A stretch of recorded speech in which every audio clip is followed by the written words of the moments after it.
Čia iš tikrųjų, nežinau kaip kitiems būna menininkams, bet mano atveju dažnai tas pats sukūrimo džiaugsmas ar atradimo džiaugsmas, jisai būna, na taip, blyksnis.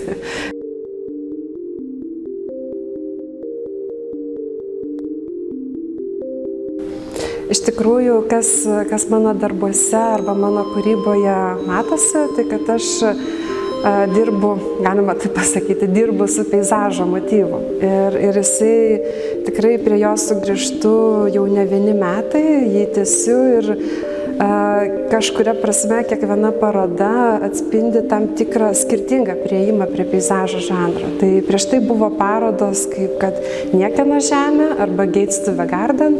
Niekieno žemėje tai daugiau kalbėjau apie tą žemės galią ir apie tai, kaip žmogaus pastangos ją pakeisti tarsi yra bergždžios, pralaiminčios prieš einantį žemės svorį.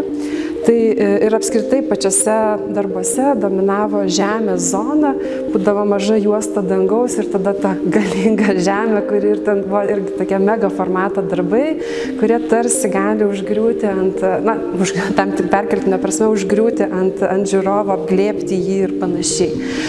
Gates to the Garden buvo tam tikra priešprieša, nes buvo labai daug dangaus. Ir tarsi tokia tuščia dangaus erdvė kvietė žiūrovą žiūrėti į tą horizontą. O čia, man atrodo, šitoj parodoj pavyko pasiekti tam tikrą balansą. Žemės ir dangaus turime beveik po lygiai, išsilyginam beveik. Vienas iš siekių kaip tapytojos yra nutapyti tai, kas yra nematoma, gerai skamba tapytojai, kuri tiesiog dirba su vaizdais ir vizualumu, bet tas, kas yra nematoma, tai yra einantis laikas. Ir man atrodo, kad šitose darbuose, tas tylos dienos parodoje yra ypatingai daug dėmesio tam einančio laiko parodymui, pamatymui. Ir tie darbai tampa lyg daugybė pauzių, daugybė sustabdytų įkvėpimo momentų, kuomet mes ypatingai galime jausti tokį tarsi tikrumo momentą, va čia tikrai taip yra. Ir toje akimirka, tai daug tų akimirkų iš tiesų per visą parodą tapo mano tylos diena, kurią čia sukomponavau. Labai daug dėmesio buvo parodos architektūrai. Apskritai visada būna mano parodose labai daug galvojama apie architektūrą ir net leidžiu savo, neprofesionaliai pasakyti, kad žiūriu į ją urbanistiškai, ką tai reiškia, kad žmogus turėtų vaikščioti po parodą, atrasti kažkokius vizualinius ryšius, kažkokius momentus, kažkokius užspaudimus, pro kurios tarsi praeina, atsiveria didesnės erdvės, mažesnės, pasisuka į vieną, į kitą šoną, štai čia kažkoks mažiukas išnyra, darbiukas ir panašiai. Spalva yra vienas mano gal pagrindinių instrumentų ir jeigu taip jau kalbėti apie paveikslų formavimo etapus, tai vienas iš momentų, kuris man yra svarbus, tai yra transformacija, motyvo transformacija. Vadinasi, aš atsispiriu nuo konkretaus vaizdo, bet per transformaciją kalbu nebe apie tą vaizdelį konkretų, kurį kažkada mačiau, bet apie tokius dalykus, kurie galbūt man labiau rūpi. Egzistencija, laiko patirtis ar panašiai, arba kitaip tariant, tą matytą vaizdą galbūt per savo kūrybą paverčiu bendriniu ir ateina žmonės ir sako, aš mačiau šitą peizažą, jis tarsi mano patirtas. Kodėl apie tai kalbu? Nes spalva yra vienas iš būdų tą padaryti, tą transformaciją pasiekti. Kitas momentas, kuris yra labai svarbus, tai šviesos kūrimas, vėlgi per spalvą. Ir labai sąmoningai mano darbuose neretai tas spalva yra taip pakilėjama, tarsi tie peizažai kartais atrodo tokie tarsi išdeginti saulės ar tokie net, kažkiek net nunaikinti tos šviesos, nuredukuoti per šviesą.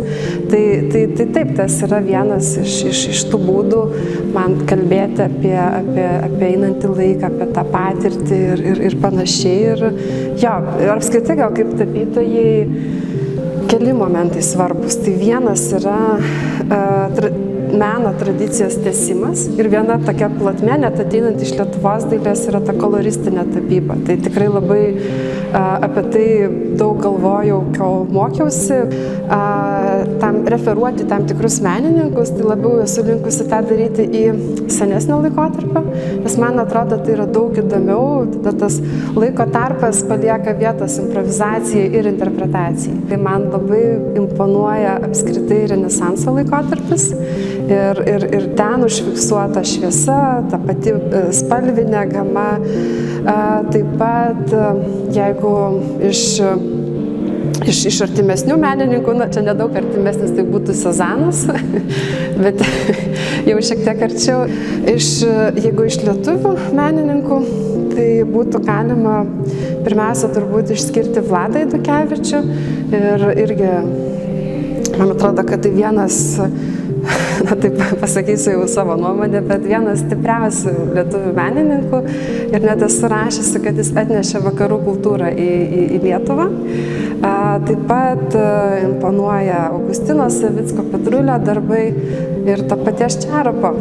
Labai džiaugiuosi, kad galėjau mokytis pas Henriką Čeropą ir tai tikrai vertinu turbūt kaip vieną iš tokių dalykų, kuriems gyvenime esu ypatingai dėkinga, nes pavyko sutikti žmogų, kuris vertybiškai ir tuo požiūriu į kūrybą man tikrai labai yra brangus ir svarbus. Ir ta patirtis ir tas apskritai, tas kaip uždedamas tas dažas, kaip tapomas sluoksniais ir panašiai man atvėrė tas galimybės priartėti prie to, kas man visada buvo svarbu. Einantis laikas, egzistencinės patirtys ir panašiai. Tai čia aš matau Čeropo mokyklą, tą galimybę priartėti prie savo motyvo. Tai labai simboliška gavosi su Simonos Mirijauskaitės paroda, nes prieš turbūt jau porą metų pati pasiūliau Simonai rašyti paraišką Pamėnkalnio galerijai ir kartu surengti parodą, nes mes ne vieną kartą esame planavusios tą padaryti ir turėjome, man atrodo, jau net ir tokį pavadinimą ir idėją, kaip tie mūsų darbai galėtų kartu atrodyti, nes buvo etapų, kai kūrėme vienoje studijoje, akademijoje ir mokėmės kartu.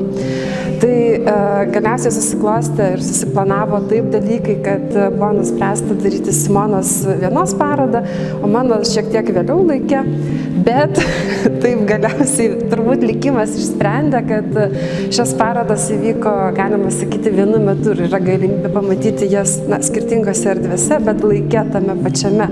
Tai man atrodo, tas yra labai gražu ir simboliška galiausiai ir tam tikra prasme tas mūsų noras ir vizija surengti bendrą parodą, sakyčiau, išsipildė. Turim bendrą parodą Vilniuje.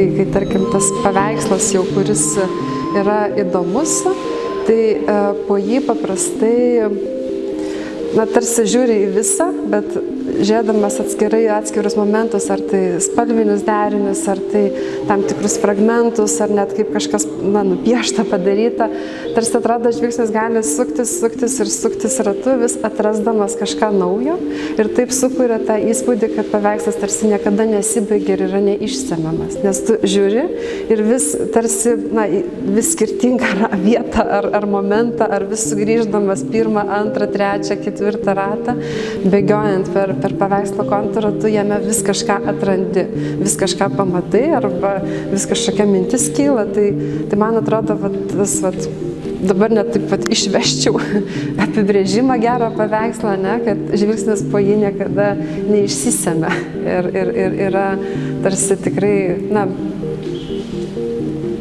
begalinė patyrimo galimybė.